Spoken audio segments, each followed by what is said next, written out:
문체위 국민의힘 간사인 대구 북걸 김성수입니다.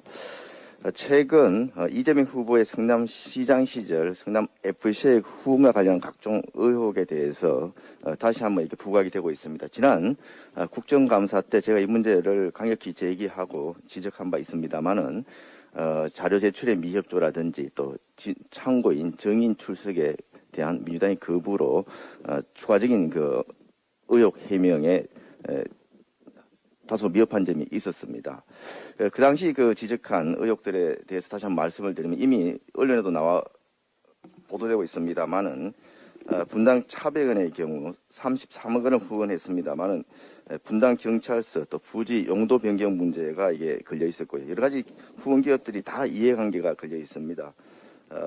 언론에 많이 보도된 두산 건설은 정자동 병원 부지 의료시설을 업무시설로 변경해서 용적률을 대폭 상향 조정하는 그런 특혜가 있었고, 농협 같은 경우에는 2조 3천억 원대의 성남시건고 계약 연장권이 걸려 있었습니다. 알파돈시티하고 현대백화점의 경우에는 판교 상가연합회 등 그 현대백화점의 개점을 반대하는 그런 민원 해결 문제가 또 걸려 있었습니다. 네이버의 경우에는 제2사업 건축 허가 및 또 고속도로에서 네이버 사업까지 직접 그 진출입로를 연결해주는 또 그런 민원들이 걸려 있었습니다. 다들 의혹이 있습니다만 특히 네이버에서 후원한 40억의 그런 후원과 지출 과정은 특히 의문이 가는 부분입니다. 네이버에서는 40억 원을 성남시의 희망살림 사단법인에 지원했습니다. 희망살림 사단법인은 2012년도에 설립된 법인인데 저소득 계층의 빚 한감을 지원해주기 위한 그런 법인입니다.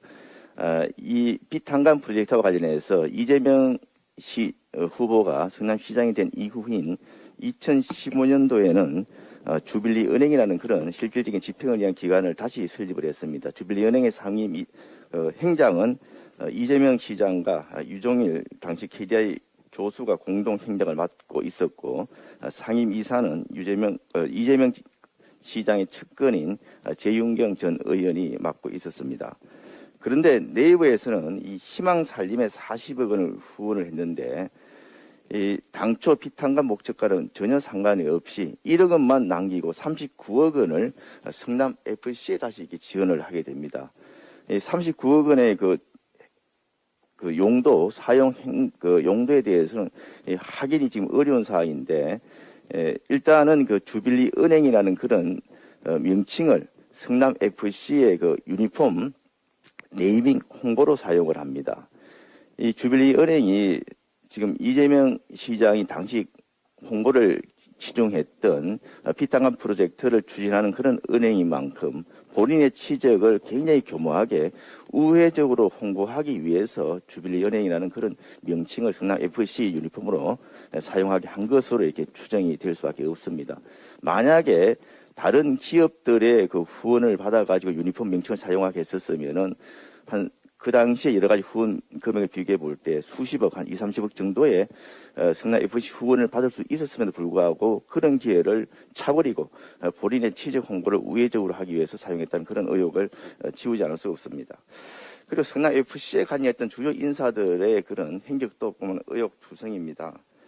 2015년 성남FC에서 차병원의 그 후원을 받을 당시 그 차병원 법무실장을 맡고 있던 서모 변호사는 대장동 개발 당시 하천 대유 자산관리에 131억 원을 투자한 MSBT 대표입니다.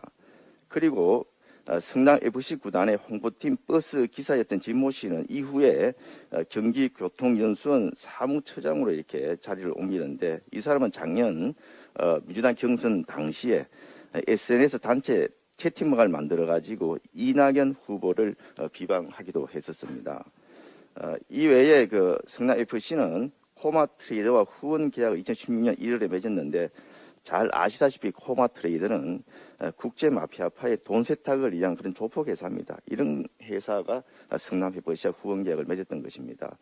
그리고 경기도 지역화폐 발행 그 회사인 코나아이의 대간사업 부문장은 예전에 자신이 운영하던 렛츠고 기획의 성남 FC 홍보 이벤트와 관련된 용역들을 몰아줬던 그런 전력도 있습니다. 이런 여러 가지 의혹 주성이들이 있음에도 불구하고 앞서 우리 국정감사에서는 자료 제출 거부와 또 정인 참고인 채택 거부로 인해서 제대로 할 수가 없었고, 최근에 언론 보도를 보면은 검찰 조사, 경찰 조사마저도 지지부진하게 이렇게 흘러가는 그런 느낌이 있습니다.